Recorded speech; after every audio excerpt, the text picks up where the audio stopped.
There's this 400-year history of adaptations that Shakespeare did himself.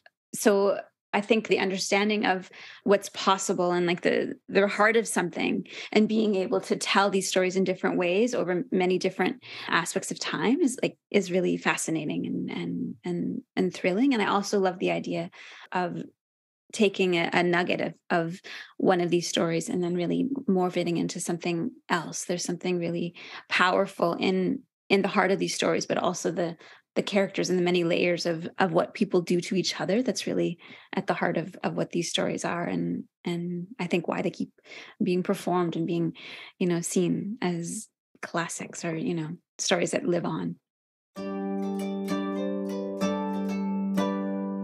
Hello, everyone, and welcome back to Shaking Up Shakespeare, the podcast where we acknowledge, investigate, and query Shakespeare's enduring presence on 21st century Canadian stages, taking a critical perspective on Shakespeare's work and influence.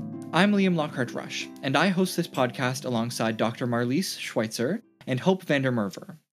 This podcast was written and recorded in Tkaronto, the traditional territory of the Anishinaabeg Nation, the Haudenosaunee Confederacy, the Wendat, and most recently, the Mississaugas of the Credit. We would like to acknowledge the ways in which Shakespeare was used as a tool for colonialism and genocide, and encourage all listeners to continue to be critical of this enduring presence in so-called Canada. This episode will contain discussion and mentions of residential schools, colonialism, racism, and white supremacy. Listener discretion is advised.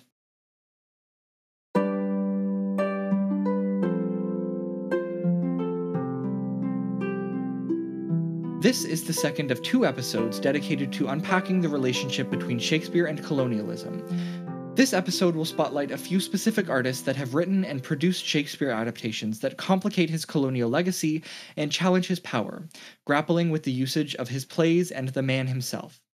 This episode will contain excerpts from interviews we have conducted, as well as excerpts from the Recasting Shakespeare in Canada Symposium, which took place on April 30th and May 1st, 2023.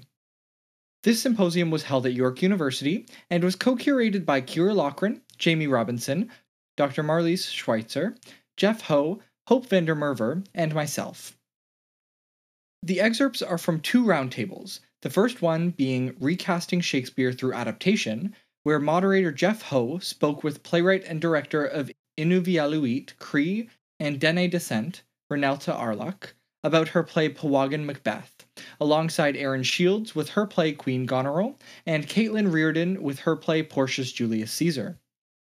In this episode, Kaitlyn will be speaking about her play 1939, which she co-wrote with Jani Lauzon. The second roundtable, Grappling with Shakespeare's Colonial Legacy, saw moderator Keira Loughran in conversation with 3 playwrights about their respective adaptations, including with Trinidadian-Canadian actor and playwright Joseph Jomo Pierre about Shakespeare's N-Word, a play that you might know by a different name. This is a point of conversation later in the episode, where the playwright speaks to the importance of that title. This panel also included Chinese-Canadian playwright and actor Jeff Ho's Cockroach, and playwright and actor of Irish and French descent, Kaitlyn Riordan, who co-wrote 1939 with Métis multidisciplinary artist Jani Lauzon. These plays were discussed briefly in the previous episode, though we will take a deeper dive into each play and their interaction with Shakespeare and language in this episode.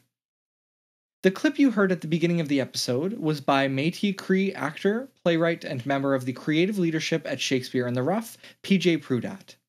PJ's play Otaheyu, her Indigenous reimagining of Shakespeare's Othello, was recently produced this past August by Shakespeare in Action in Toronto. Yvette Nolan and Kathy Kennedy McKinnon's Death of a Chief began development in 2005 under Native Earth Performing Arts in Toronto. It officially premiered in 2008, produced by Native Earth and the National Arts Centre in Ottawa. Here are Yvette Nolan and Jani Lauzon to speak briefly about the history and experience of producing this play.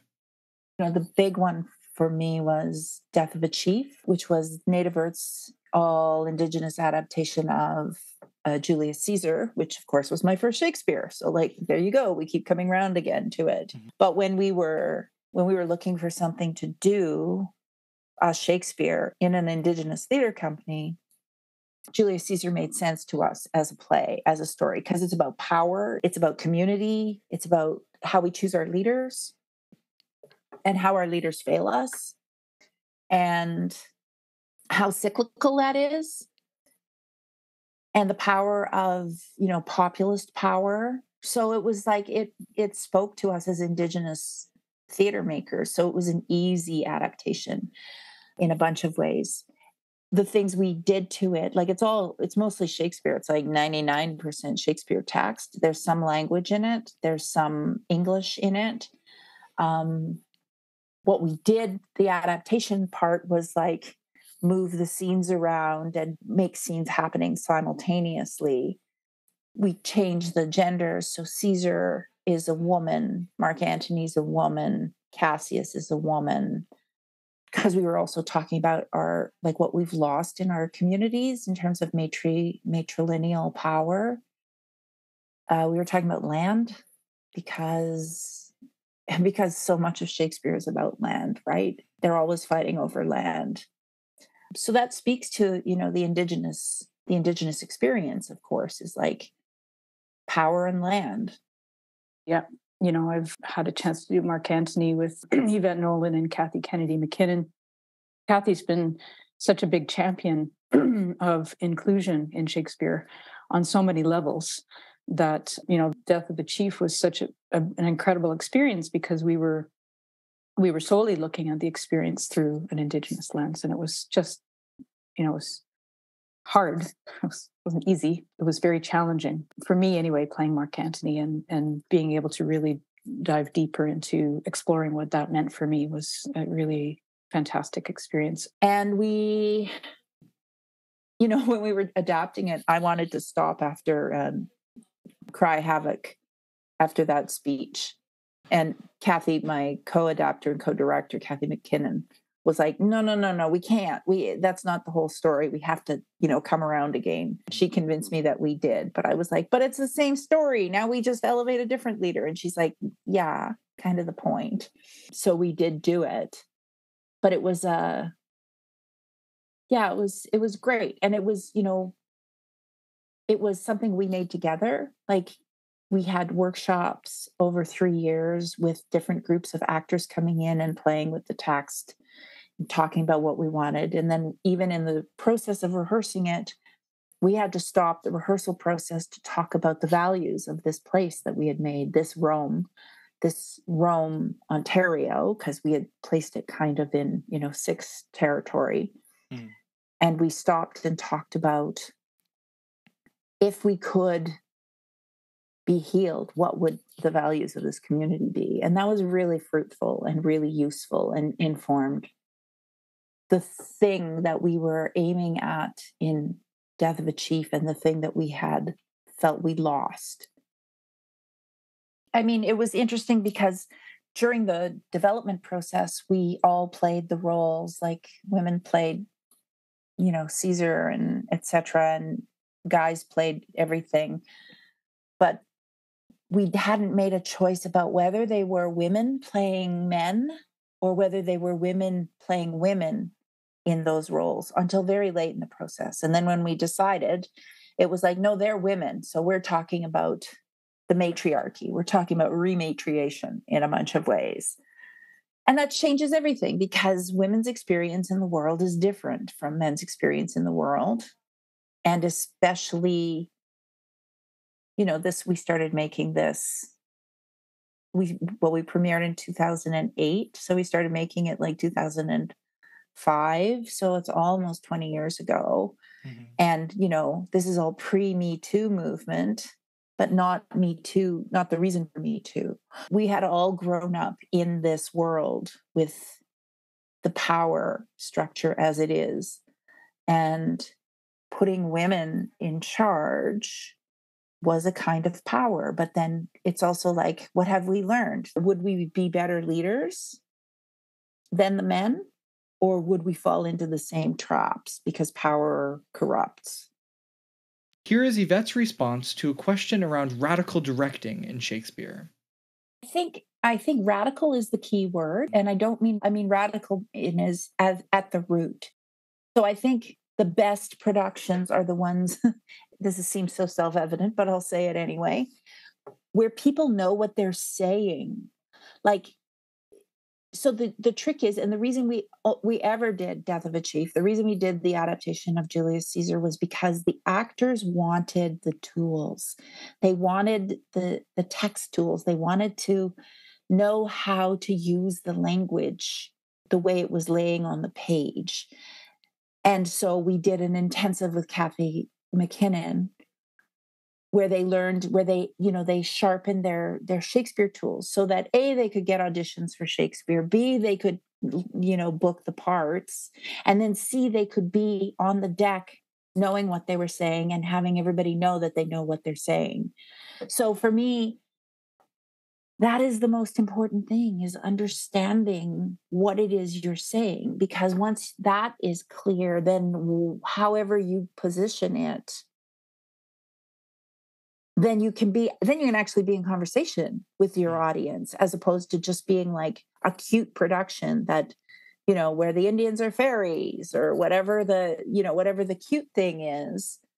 Like, it is the words, right? It's like the words are the way. And so you have to know what you're saying. And I think we do ourselves a disservice if we put people into Shakespeare's for stunt purposes or for diversity purposes, for affirmative action purposes, without actually supporting them with the tools that they need, which is to understand what they're doing in the story, to understand what they're saying, to be communicating with everybody in their moments on the stage.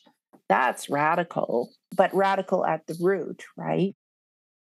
For more information on Death of a Chief or any of the shows mentioned later in the episode, please see our show notes for a collection of articles and reviews. This next section is a recording from the Recasting Shakespeare Through Adaptation Roundtable from the Recasting Shakespeare in Canada Symposium, featuring Erin Shields speaking about her play Queen Goneril, and Reneltta Arluk speaking about her play Powaghan Macbeth. I guess maybe in the past 5 or 6 years, I maybe entered my Shakespeare phase, where for some reason I have been in the process of working on 3 different pieces that have to do with Shakespeare in some way. And that is part of my ongoing project as a playwright, has been to examine our foundational texts in our modern Western civilization and really examine them and think about how they are part of the building blocks of the systems in which we operate. And thinking about what it means that so many people aren't present in those texts because they were written by mostly dudes from European countries a long, long time ago. So for me, the draw to work on the project of what is Shakespeare to us now comes from a frustration and a desire because I do love the worlds he creates and the language and the characters, but I'm profoundly frustrated that, particularly in terms of the female characters, that it wasn't even written with women in mind to perform. We know it was performed by men and written for that. And so there are 3 female characters to every 19 male characters in every Shakespeare play. So if these plays are cast with that intentionality, then you always have this weird imbalance on our stages. And because these are the plays that are most performed in the English-speaking world, you have this very bizarre sort of thing where the world on the stage that we're introducing high school students to as their first point of entry does not reflect the world in which we live at all. And I start from the point of it as looking for female characters, because that is, I bring my lived experience and my own personal rage to that, but then also in my work try to look for all the many other people that were/are in our world and invite those characters into my plays so that we can populate our stages and invite other people to encounter this language and these worlds. Reneltta speaking. So Powaghan is my first foray into Shakespeare. Powaghan means dream spirit in Plains Cree language. And the big question, it was inspired. It was inspired by, I was invited to go into a small Indigenous community called Frog Lake First Nation, a Treaty 6 territory, and to work with the students there, grade 6 to grade 12, in their English drama class, to adapt in 3 weeks The Tempest. And I was like, sure, I'll do that. And these are just to bring students into the world of Shakespeare other than just reading it, right? Like inserting themselves into the story, and what does that look like?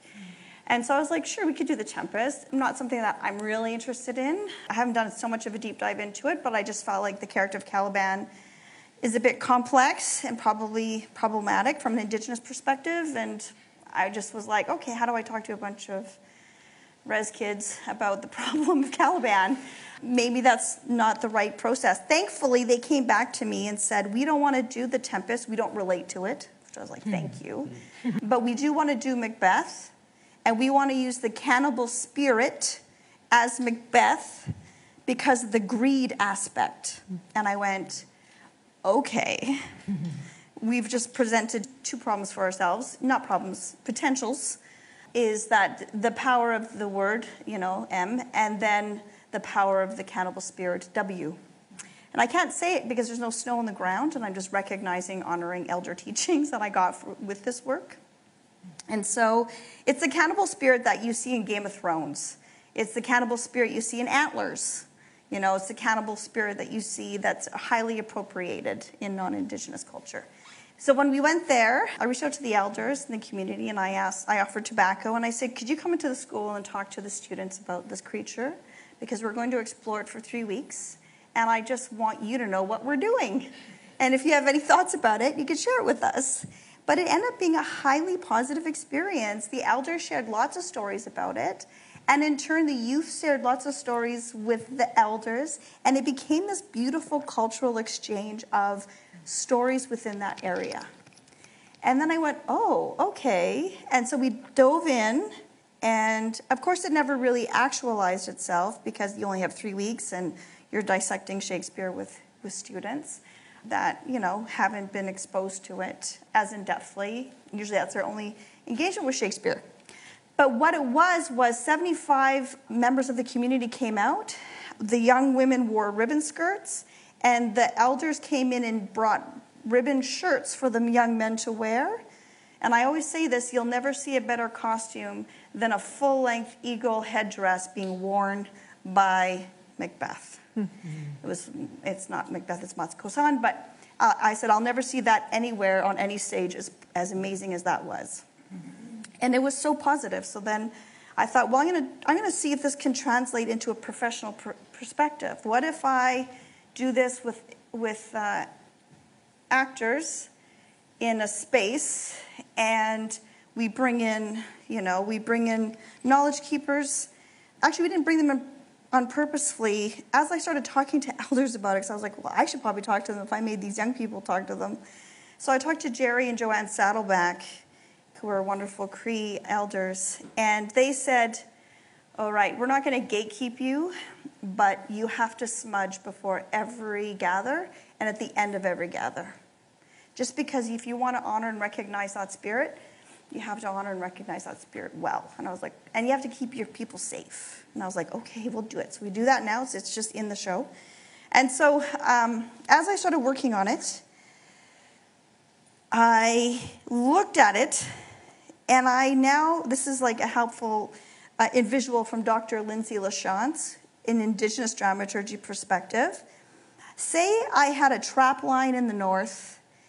It was winter, and I went with my shoes, and I went to check my traps, and in it I found a frozen coyote. Then I take the frozen coyote home, and I let it thaw, and then I take my knife, and I skin it open, and I pour out the guts. And then I slowly take off the entire fur, and then I'm just looking at skin, bones, and muscle and tissue. And then I let it dry out and allow it to be malleable. And then I break every single bone of that creature, and I lay it out in front of me, and then I go, okay, let's do Shakespeare. And then I start grabbing little pieces of bone, and when I put it together, I got a mangled, I call it a Wioyowag, which is Cree for the howler. And the howlers are the witches, but they're more than that. They're called the howlers. So in this process, some of the questions that came towards me were, why this creature? Why this negative energy? Why not do a Cree story? We can give you so many Cree stories to do. And I said, because I'm not compelled or guided to do this. I'm guided to tell this story, and I'm not sure why, but I have to explore it. And so I started putting it together, and then it came to me that there's this book called The Witiku Complex, or Witiku Psychosis. And that's the W word, but it's the title of a book. And in there, it basically whittled down indigenous fears and understandings and imbalances and balances of our culture through a mental illness. And it minimized this incredibly powerful, appropriated creature to a mental illness in our community. And I thought that that was so deceitful and hurtful. And then I went, F you, colonialism, I'm going to write this play. And so the Wioyowag exist because if we were looking at a sort of hierarchy of power, the W is a big power, and Coyote is like a different power.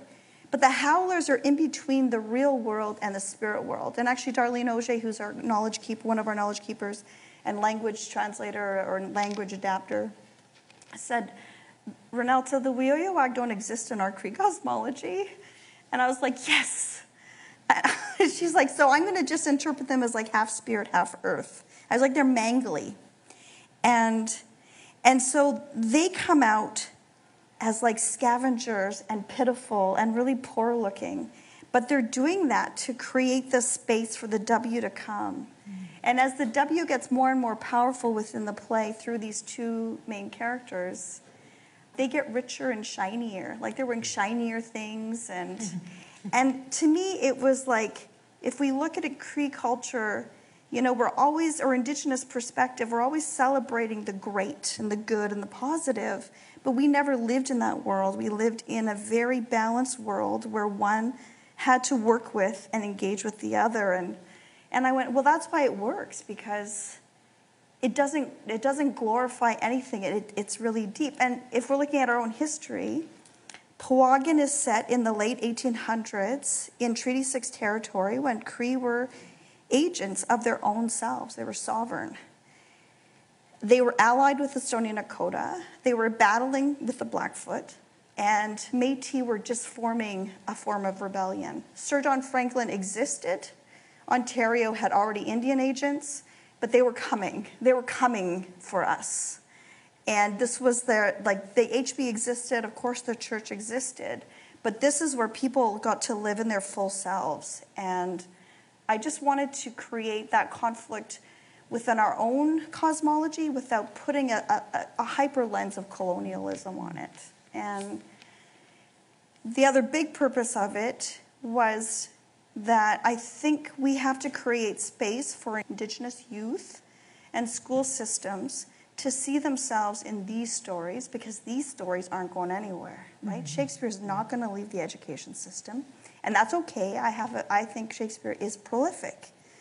But we have to create other avenues of access. And on reses, you see such poverty in the education support because they don't get as much money as urban centers do.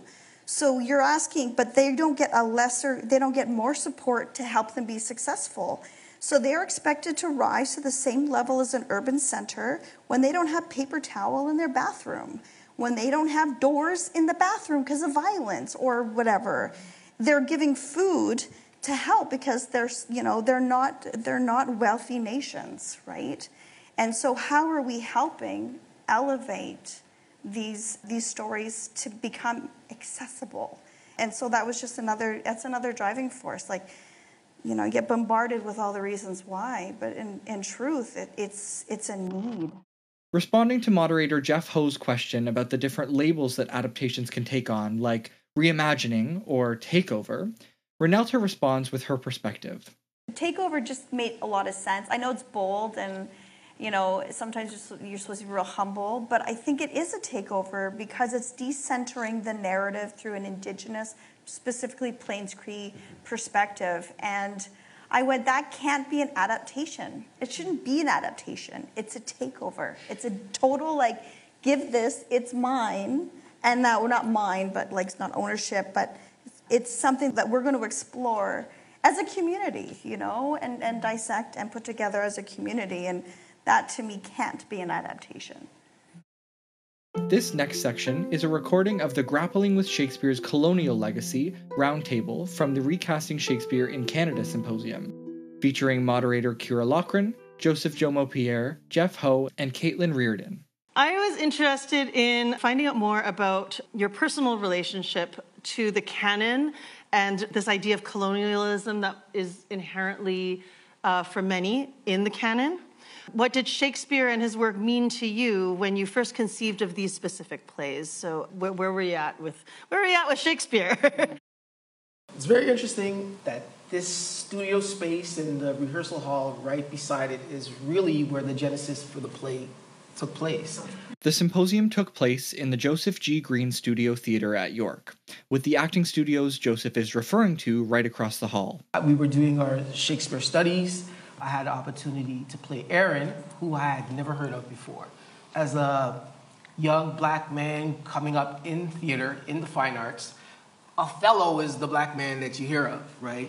You want to be Othello, you want to perform Othello. So I was kind of hoping that I would get to be Othello. And then I got this character named Erin, and I had no idea what he was about, what his story was. So I approached the teacher and I asked him, like, what would be a nice take? Like, what take should I take on this character? And he said, well, he is pure evil. And right there I understood that there was a disconnect between us as much based on his experience as my experience.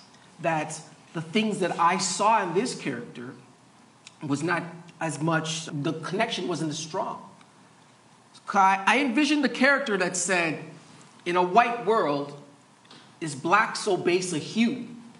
And for me, that was such a political statement. It was a statement I could envision James Baldwin having a debate and asking someone directly in front of him, is black so base a hue? The connection for a black man to ask that sort of question meant to me, it was someone who was saying, do you not see me on a human level as your equal? Mm-hmm. And I said, I don't care what the hell this man does the entire play. He is speaking from the heart. And there's people that don't understand how that heart beats. And I said, I'm going to write that play.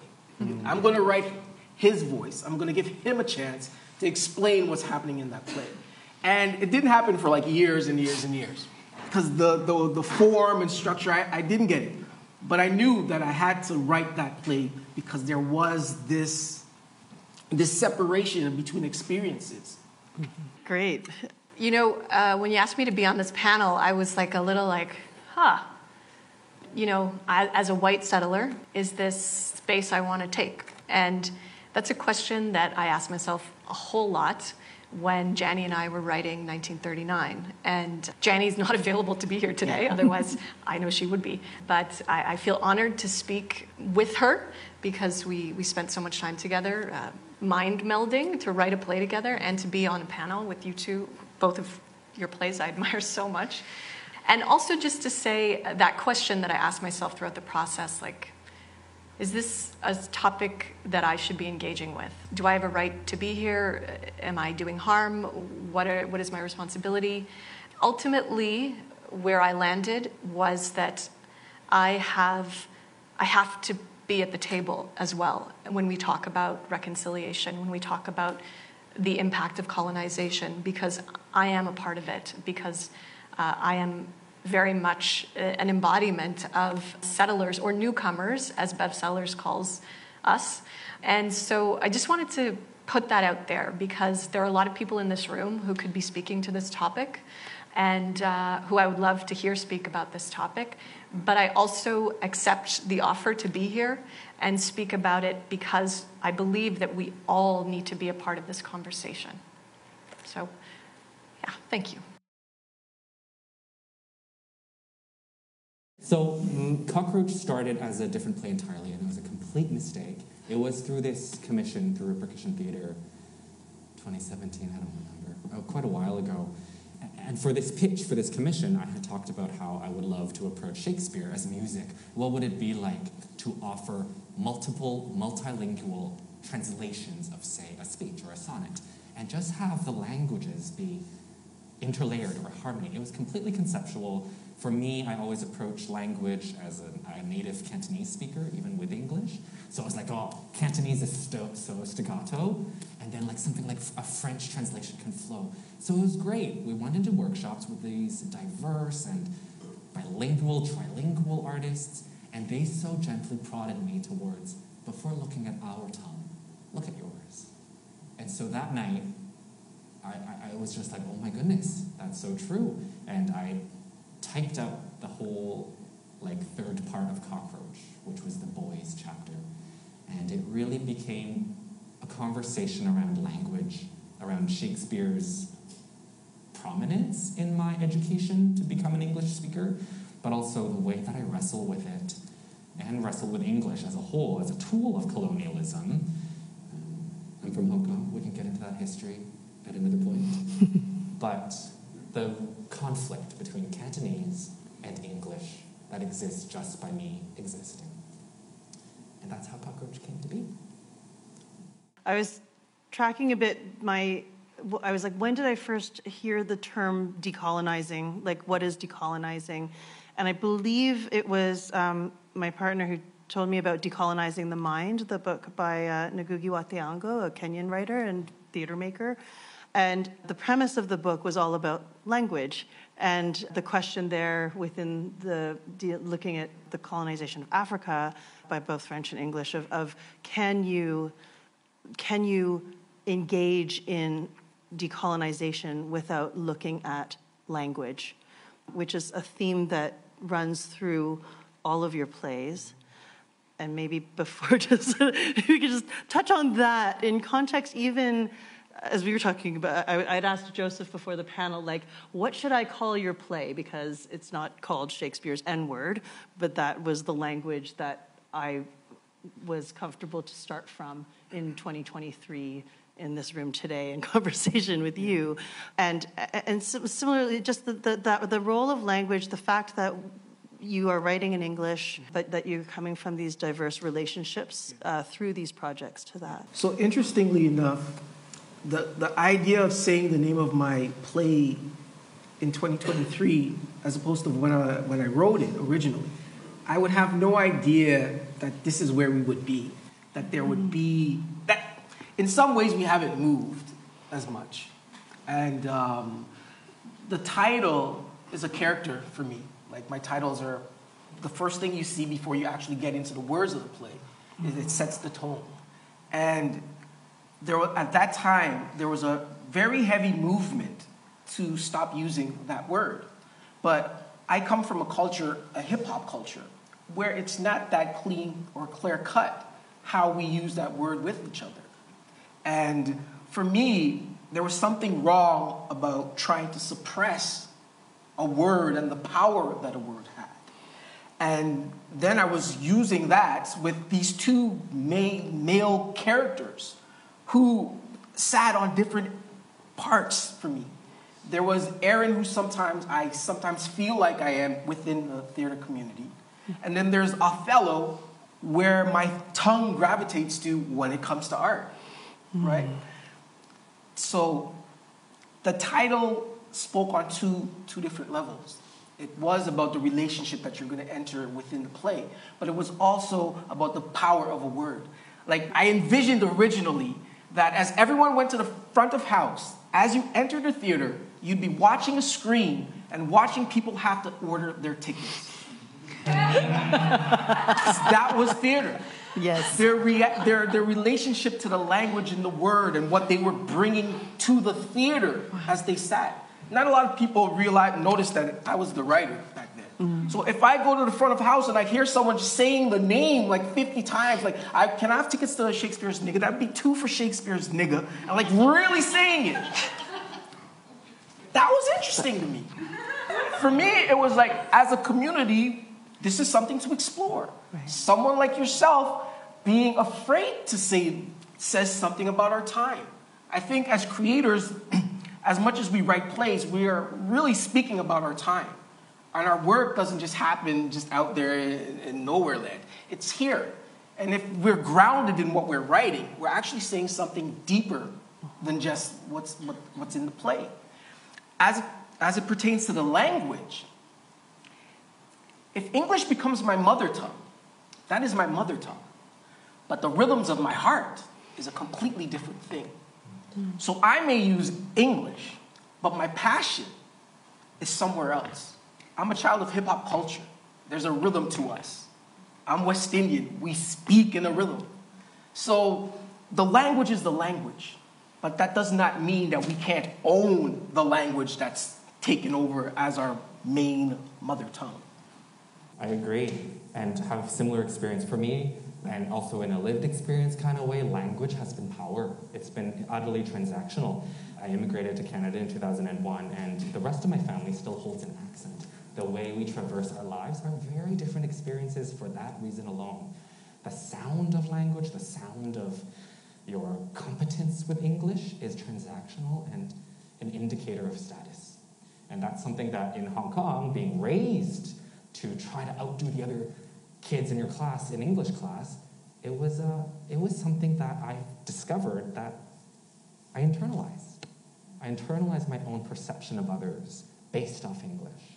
And so with Cockroach, it became an attempt to just wrestle with that ugliness within of just saying, what are the things that made me me? The beautiful stuff of the Cantonese and the Chinglish, which is amazing, the colloquialisms, but also the ugly parts where I have learned that for the longest time at theater school, at NTS, National Theater School, I had such a hard time with Shakespeare, and I felt like if I could do this as an actor, then I'm something. And for a long time, I think that something was I'd be more white, or I'd be more palatable, I'd be normal, or whatever it is. I think that was a different time. But now, coming into this age and writing Cockroach, it really was to wrestle with those internalized perceptions of language, of these things that we all grow up in a culture, through a very personal lens. Similar to Joseph and Jeff's reflections on how they grappled with language, Reneltta shares her experience of writing parts of Powaggan Macbeth in Cree, and the effects this had on the team as well as the play. Then, Erin shares how casting and language have played a significant role in projects she has worked on, including Queen Goneril. Like we think about community and conversation. In every development of the script to Powaggan, we've always had Indigenous actors in the room. And I've never played Shakespeare on any professional stage, like FYI. I got to play Queen number 2 in my second year of theater school for Two Noble Kinsmen, which actually wasn't even really written by Shakespeare. Right. So that's a reality. So when you invite a whole bunch of Indigenous professional actors with great careers in the room, they also have had 0 to 2% opportunity of playing Shakespeare on these stages. So to be able to bring the text together even, before I even started really delving deep into it, there were tears, there was anger, there were all these feelings. And then it transformed into, but how can we say that in Cree? How can we do that from a Cree perspective? What if we talked about the widowed husband who lost his wife as he talks to his son? Like, what if we looked at those perspectives from a Cree perspective, and how does that change? And all of a sudden, there's just words being flooded into the script that aren't mine. And the thing is, none of us are fluent Cree speakers, right? We're so effing colonized. And then you bring in Darlene Auger, who is a fluent, she's actually Woodlands Cree, but she speaks Plains Cree. She has acting experience. And so then you give it to Darlene, and Darlene she makes everything Plains Cree. She looks at all the tenses of it, all the timelines of it. And she's part of Powaggan in the way that she has the actors. So you do that, and you do that again and again and again and again, and everyone is transformed every time because they feel seen for the first time in a language that they've never been invited to. And that's powerful to witness. It's powerful to be a part of. And then Darlene started getting frustrated because they don't say the words properly. But it was more than that. She was getting frustrated with the script. Every time we came together, she was like, that's not the right word. That's not the right word. Because Cree is an active-based, as most Indigenous languages are, because Cree is an active-based language, every time an actor changes the context of the word, it doesn't exist anymore in the context that it was written. So then she changes it. So we call it a living document. And what also helps with that is, like, when you talk about how do you build a room for inclusion and accessibility, Darlene gets the actors for 3 days before I even do anything with that script. She comes in, she talks to all the actors, she gets them to pronounce all the words properly, but then she talks about the 31 Plains Cree value systems. She talks about, like, where language originates. She talks about the solar systems. Like, she just really delves them into the world so deeply in the time. She's there with us. It's not that she comes in and then she leaves, right? She's with us for as much as, like, as not, if not as much of the rehearsal as she can be. And then they just have that connection to her. And if you talk to, like, we were talking about Sheldon Elter. Sheldon is very accomplished. He has got to do Shakespeare on stage many times. In my play. Show. Yeah. He's very good. And so he's Métis. And so he was part of one of the workshops we did at Stratford a number of years ago. And Sheldon had never spoken an Indigenous language on a black floor stage. And he left out of that. He must have called me like 3 days later or 2 weeks later, and for like a full hour and a half, just talked to me about how transformed that experience was for him. And I thought, Sheldon Elter was transformed by our little workshop that we did out of, like, the breadth of experience that he's had with this. And I was very humbled. I was humbled, but also, again, just like, what? Like, we're in 20 whatever we are now, right? Mm-hmm. And we need to be doing more of this. And so conversations in rooms.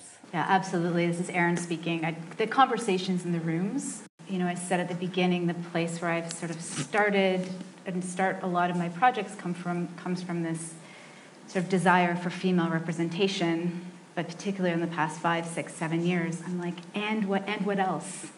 So conversations about race, conversations about gender identity have been so transformative for me as a playwright, trying to figure out how to welcome with the text people to bring their full selves into the room.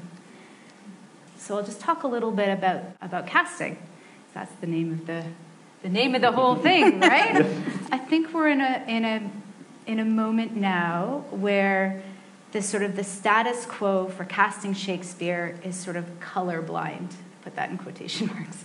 When I was like 11 going to Stratford, it didn't really clue in for me that everyone on stage was white because I was white. And as time has gone on at Stratford and other places, it has become sort of the practice more and more to sort of just populate the stage with lots of people who have different backgrounds, which is great, of course.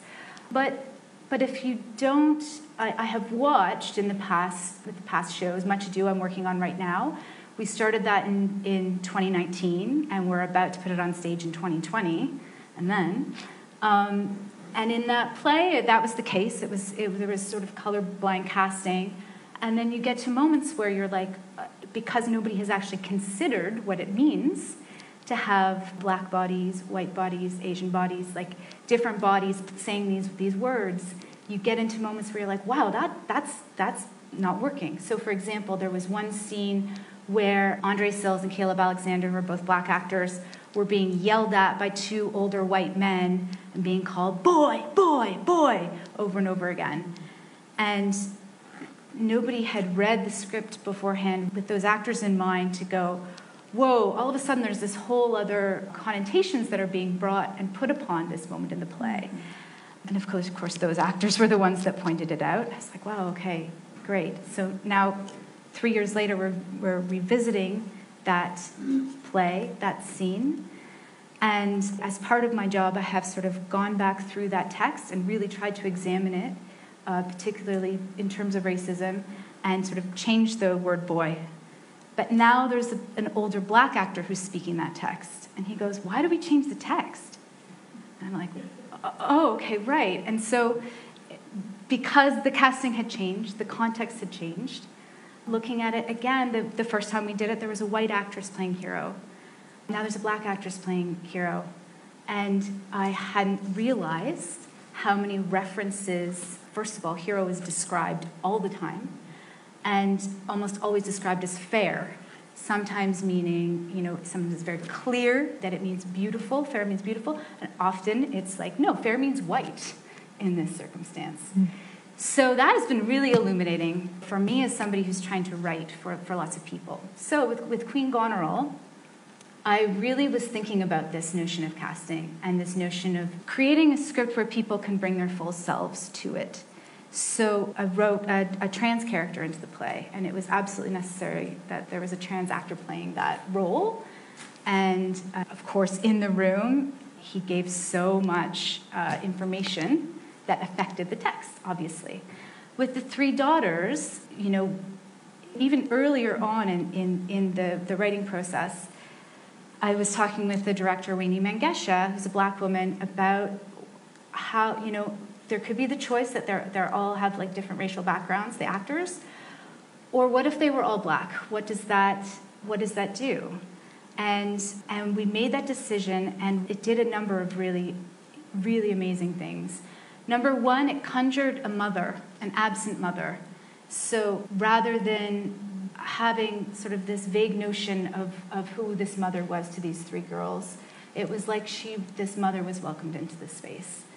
And the three sisters really became three sisters, and then there was a point in the play, a point in the process, where I remember Virgilia Griffith said, like, I want to bring even more of myself to this.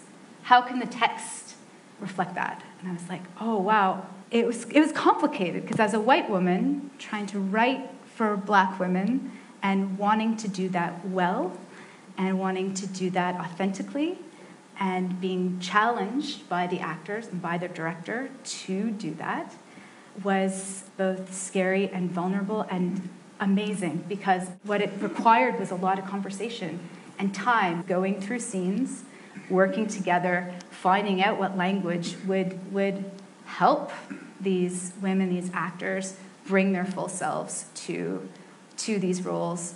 And then what it also did to the play was make it something that wasn't just about barriers in terms of gender, but also barriers in terms of race for these characters to get power in their world. Kaitlyn speaks about how central language is to 1939, and the significance of adapting Shakespeare into Indigenous languages and speaking those languages on Stratford Festival stages. Just to connect it to 1939, the play that Jani and I wrote is set in a residential school, and one of the missions of residential school was to disconnect young people with their language. And it was part of the mission of assimilation, of colonization, and it was unfortunately a very successful act.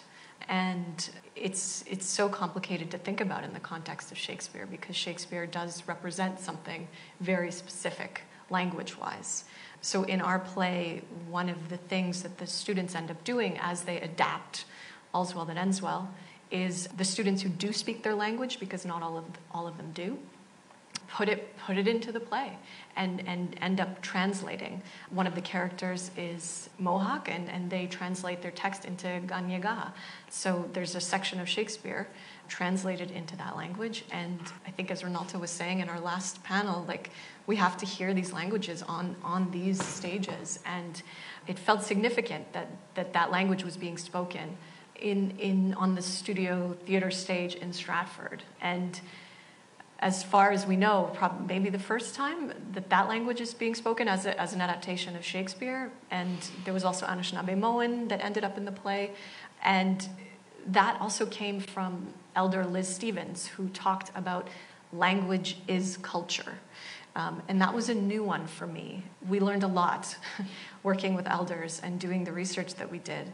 But that idea that language is culture, and I guess in some ways I always thought of translation as just, you translate one thing and there's an equivalent in another language, and that all language structurally works the same, which, because I speak English and French, and there's a lot of that in these Romance languages. But what I began learning about certain Indigenous languages was how differently structured they were, how gender worked in a different way, how action-based. As Reneltta was saying, you change an intention and suddenly the translation doesn't make sense anymore. And it was a fascinating thing to discover, because it gives you insight into the way people who speak that language think about the world. My dad had a Latin teacher growing up, and she always said, you translate thoughts, not words. And that's something I've thought a lot about. I think it even goes beyond that. But language is so vital in the reclamation of culture in this country. And, you see folks really fighting to reclaim that language. And unfortunately, many of those languages have been lost. But many of them are coming back with a vengeance, too. I was wondering if you knew how you wanted Shakespeare to play a role in each of these plays when you set out to write them. Was he part of your initial conceit for Jeff and Joseph, where he's actually a character? How clear were you on the role that Shakespeare, or the language of Shakespeare, works of his canon, would play in your piece? Kaitlyn, maybe do you want to start us off? Sure, yeah. I'd like to do just a slightly deeper dive, because I think what I discovered, or what we discovered in the research around kind of Shakespeare's role in the mission of colonization in this country, it was a real eye-opener. So as Keira said, the plot of the play is this teacher who wants her students to put on a Shakespeare play for the king and queen visiting North America for the first time.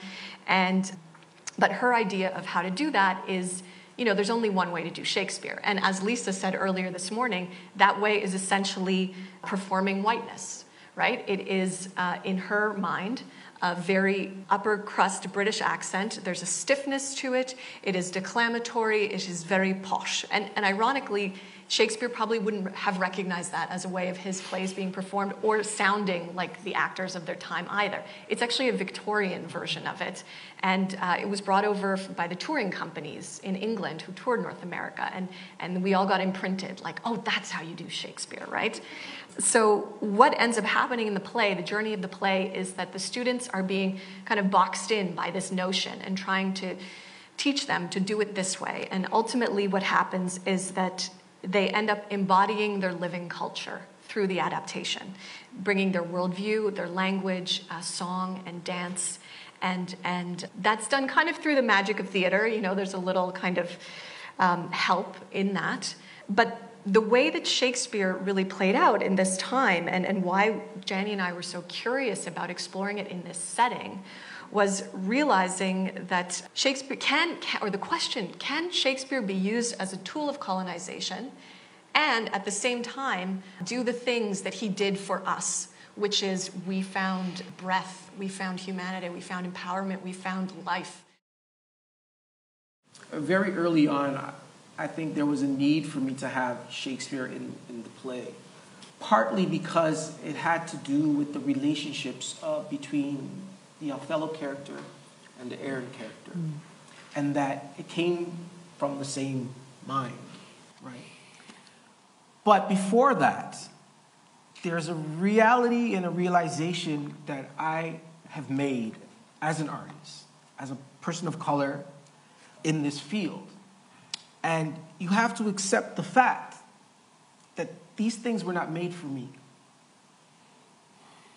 I wasn't going to turn this play platinum because a whole bunch of black people it was written for us to go and do sales and do numbers. So it wasn't written for me. The perspective wasn't mine. Nor can I say that the audience receiving it actually cared what I would feel about seeing myself on stage. So if I can, that has to be the framework that I see a work. And that feel like, well, why doesn't he speak more about, like where's the disconnect here? It's because I wasn't important. Mm-hmm. But that doesn't need to be what holds me down. As a creator, that became the question that Erin had for Shakespeare. If you can show me in the light of someone who has heart and passion, someone who would do anything for a child, for a progeny of myself,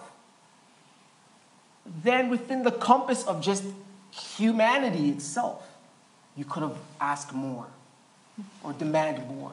And that's what the character was doing, right? He was saying, don't tell me because I'm this and you're that you can't speak of my experience. You can speak of a human experience. And that's really what it was that I was really going after for an audience, right? It's for the audience to not be defensive of Shakespeare and his work, right? But to question it, right? And realize that the work that we, right now, that we present to each other is our interpretations. It's a commentary on what we are experiencing, right? If a different director, a different artistic director is reading the words from possibly where I'm sitting, they're going to see things that you may not see. But that does not mean that you can't be challenged as an audience by those things. So to have him there meant that discussion could occur, yeah, right? And it might be the framework of the play, but it's a bigger societal question, which is the understanding that we don't have with each other. It's literally a discussion. Yeah. It's literally self-exploration. Yeah. That'll do. Thank you. I really agree and hear about the questioning part of it. The role of Shakespeare in Cockroach is he's literally the entire second part of the play. He speaks, and my questioning around it is the immortality of it, so much of the cultural currency, or the way that Shakespeare is used as a meter stick for other things, like Ibsen's Hedda Gabler is Ibsen's Hamlet, for example. The way that we use Shakespeare and his works as the point of comparison for so much. And writing that part, it was just doing these lines, these words that, it was a whole, 10-page monologue about all the phrases that we take for granted or aren't even aware of that comes from Shakespeare. I actually can't even quote any right now, though I wrote it. And the ways that in research I found out, in mainland China, Shakespeare was banned for a long time. And the first translations of it were actually quite recent, within the last 100 years. And the first one being Lear. And now the Royal Shakespeare Company has commissioned, I'm not going to put a specific number, I'm going to get it wrong, but millions of dollars for Shakespeare to be translated in every single language possible. And so we're seeing a surge currently in China, in Hong Kong, where these translations are taking place. So Cockroach, the bard in the middle, I just named him the bard, but it's really clear it's Shakespeare, grapples with that. The idea that just let me die.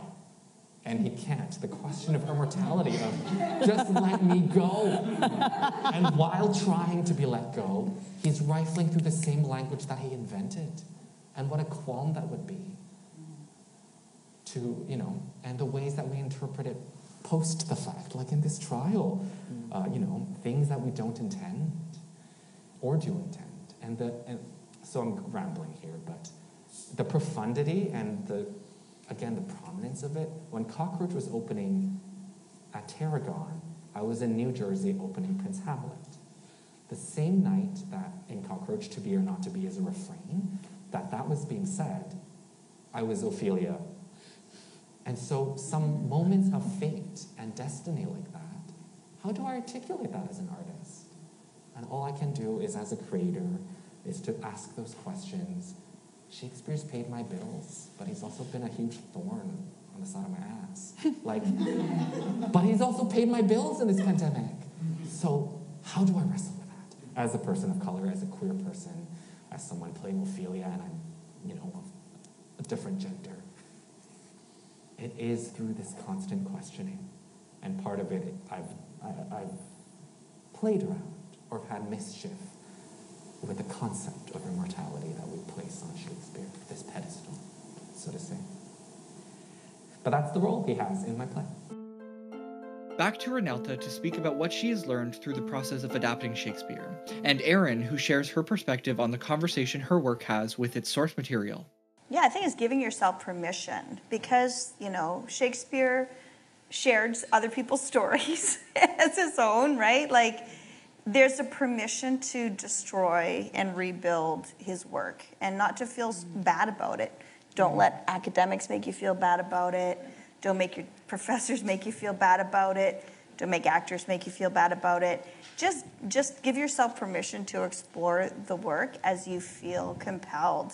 I mean, I'm coming up across this right now as glaringly in my face right now as I'm going through this new draft, and I asked a really good friend of mine to dramaturge it for me. And as we're going through, I'm just oh my God, this is so clear for me right now. And so just what I've come to realize is that when you start taking the work and shifting and moving, elements of what you loved and admired and respected so deeply about Shakespeare is actually irrelevant to what you're doing. And so I'm just totally. Oh my God, my head is exploding right now. So as you move and shift, it's like a ripple of water, right? As you ripple the water can't go back into the system that it was in. The water becomes your water, energy change. And so just allow yourself to let go of what doesn't need to be there as much as you love it that it's there or that you think you're honoring it, because you're not. I often think in contemporary playwriting, and when we're encouraging younger or playwrights who are just starting out, we talk a lot about what do you want to write about? What is the content? But we don't talk a lot about how are you going to write? What is the container? What is the form? And in theater, as we all know, we're all theater lovers, there's so many different ways to do a thing. So for me, it's maybe the label itself isn't choosing whether it's, with Queen Goneril, it was billed as a prequel and that in part was a publicity thing because it's 7 years before Shakespeare's King Lear, blah, blah, blah, blah, blah. But actually, it's a conversation. My play is a conversation with it. I'm stealing some of it, stealing the storm. I'm stealing relationships. I'm interacting with the play Lear, not to just simply write an origin story, but for me to talk about something I really want to talk about, which is about power. Generational power, how older generations are holding on to power and making it very difficult for the next generation to take that power or to step into their own. I wanted to talk about, the structure, these structural things in our world, in our patriarchy, that prohibit certain people from getting power. They're just built into the whole structure of it. And Shakespeare can be like that too. Because Shakespeare is in everybody's season all the time, it takes up room from all the other playwrights and contemporary playwrights who want to say a thing and get their work out there. But choosing a form, choosing a 5-act structure. For me, it was important with Queen Goneril to say, okay, if I'm going to write this play, I want to do it in a 5-act structure. I'm going to identify what that is in terms of Shakespeare, and then I'm going to mess with it for my own, my own purposes. So Act 4 gets very, very messy, I suppose, as it does in Lear. And in terms of language, I like to have a conversation with the writer that I'm stealing stuff from, and whose work I admire. So for me, the language, the register of the piece goes from very kind of colloquial, everyday language when the characters are in intimate relationship with one another, and then it's more heightened when they're in public. Then when they have moments of complete crisis, then they need to access a larger register of language and vocabulary. So all of a sudden they go out into the storm and they're speaking like Shakespeare. They're speaking in a Shakespearean way. So for me, finding sort of an elasticity between the then and the now I find it just really exciting and a way to engage an audience and have a conversation about this tension between a thing that was written forever ago and a thing that we're trying to grapple with now. Mm-hmm. I think it's a form of reclamation. And I say that because Canada is getting older. No way. And so as we get older, we want, we're seeing this in all of the theaters. We're seeing more Canadian playwrights. We're seeing more we're seeing it in our education system. We're seeing it in all our systems. We're seeing Canadian driven. We're seeing less British and more. What is Canadian? What is Canada? What is Canada 150? What is Canada? Who are we? Mm-hmm. And so there's a real opportunity of reclamation in the way that there's a real opportunity for us to define our own stories, and Shakespeare is a part of that. When I see articles or titles going, do we still need Shakespeare? I'm like, I'm not even reading you. It's not an interest to me. But we do need Shakespeare, but we do need adaptations. We need to see ourselves in these stories, and Shakespeare has gifted us with a deep sense of humanity. And so no matter who you are, where you come from, what kind of society or system that you work in, when you read a Shakespeare, you actually see yourself in those stories, whether you like it or not. And so how are we seeing ourselves in this country? And that is only going to grow more, right? Mm-hmm. We're only going to do more Canadian stuff as we go on because we are growing together as nations. And I think, earlier was being shared, we can't do this alone. We have to talk to each other, work with each other, understand each other, and provide space for each other that aren't siloed. And we have to challenge each other's narratives. And as we continue to do that, even using Shakespeare as that form, then we're only going to help define each other for each other. And that's highly important now and in the future. Mm-hmm. Yes. Back to moderator Keira Loughran. So if you're on this sort of constant questioning, playing with dialogue with this idea of Shakespeare as it is, has your relationship to the canon changed through the writing of these plays? Are you kind of done with it? Is it sort of those things that it's okay, I got to deal with it. Okay, it's done now. I want to write about something else. Or where are you at with it now in context of where you come from? Yeah, on a real personal lens, most of my adaptations have been of the Greeks, Cockroach being the first one around Shakespeare. And then I realized that, oh my goodness, I know so much more about the Western canonical works than even of my own culture. So I want to amend that. So my relationship has been through reclamation, looking into my own plays. And part of that is asking my own mother, who can read and write Cantonese and Mandarin, to share in that experience of finding community in these stories again, or finding the stories within the community again. So that's what's evolved. And even in Cockroach, there's a battle where Shakespeare's like, I've lived for 500 years, I'm going to live forever. And then Cockroach comes out and is like, I'll outlive you, cracker ass. Something like that. Because the Chinese language has existed for thousands of years, and the plays are thousands of years. Yet we so often quote the Greeks as the creation of Western theater. And so part of the interrogation of that is to go back to my own mother tongue.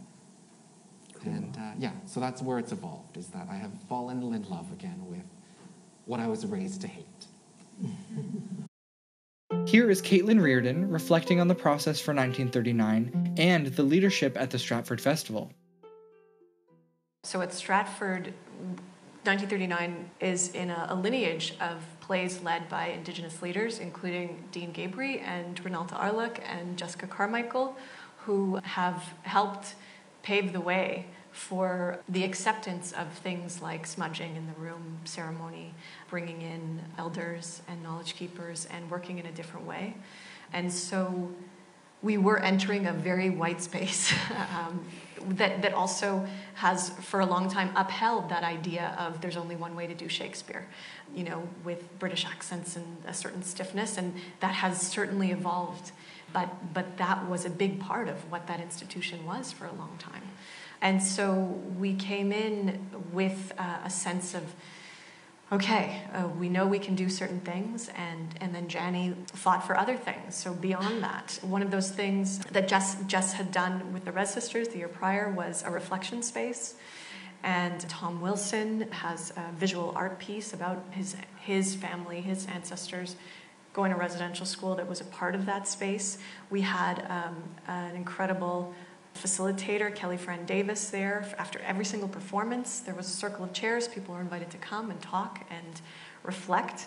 Those things all cost money, and a place like Stratford is able to do that. But, the fact that people have had those conversations before we got there was really helpful, and it allowed us to have the next conversation. And I say us, I should say Jani, because Jani was leading this, and I was just cheering her on and supporting her however I could. And that's also not just the Indigenous leaders, but a lot of different leaders who have been at Stratford over time, the BIPOC leaders who have made space at that institution.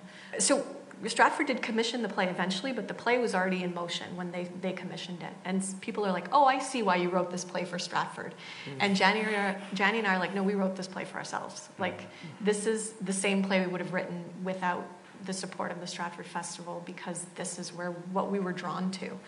But, we always talked about, who's the audience? And we didn't want it to just be a white audience, and we didn't want an Indigenous night where all the Indigenous audience members came on one night. We wanted people sitting side by side, because that was our experience of writing the play.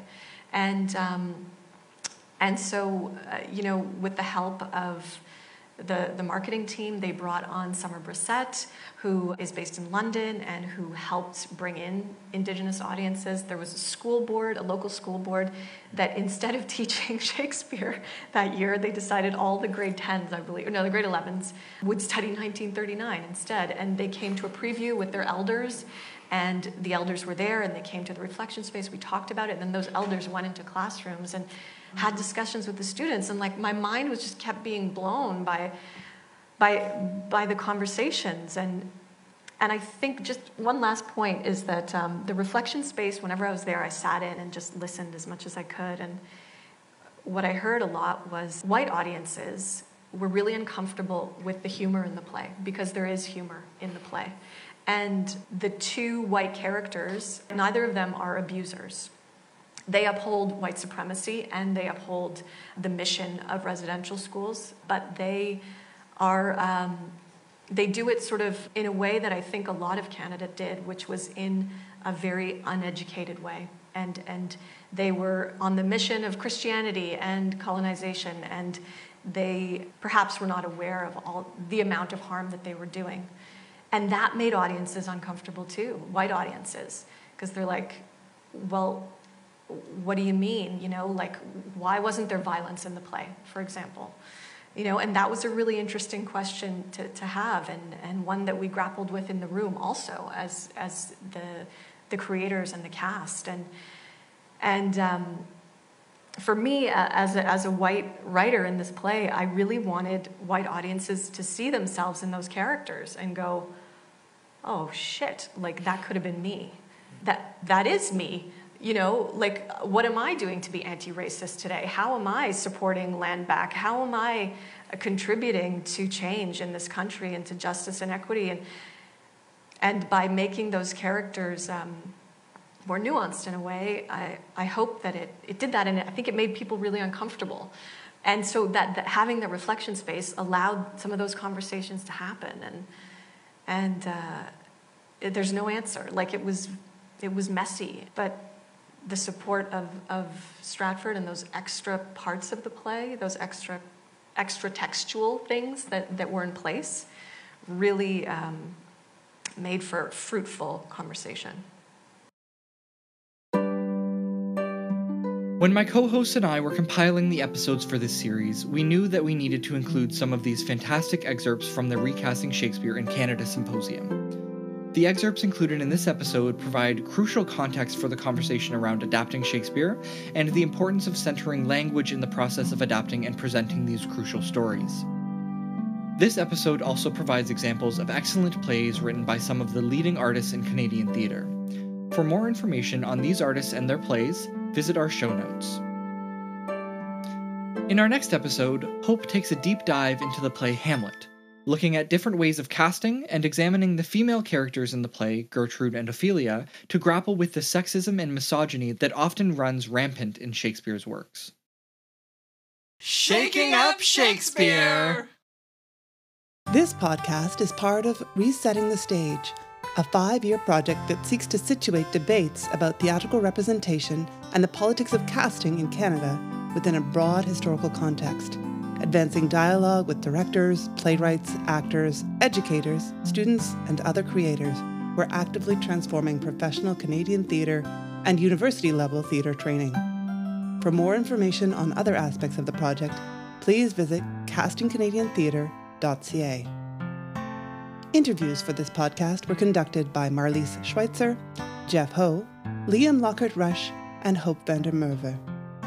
All episodes written and edited by Marlies, Liam, and Hope, with dramaturgical input from Jeff. Sound mixing and levels by Maddie Batista. ASL translation by Dawn Jani Burley.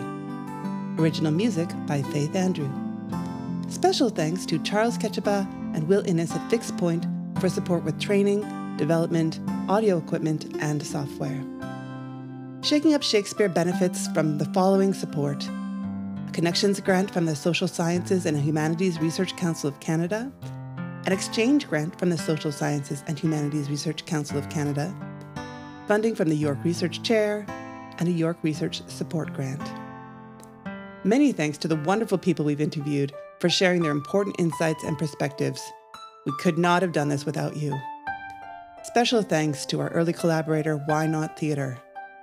And at York University, thanks to Dean Sarah Beijing, Mary Pecchia, Amy Mitchell, and many colleagues, students, and friends.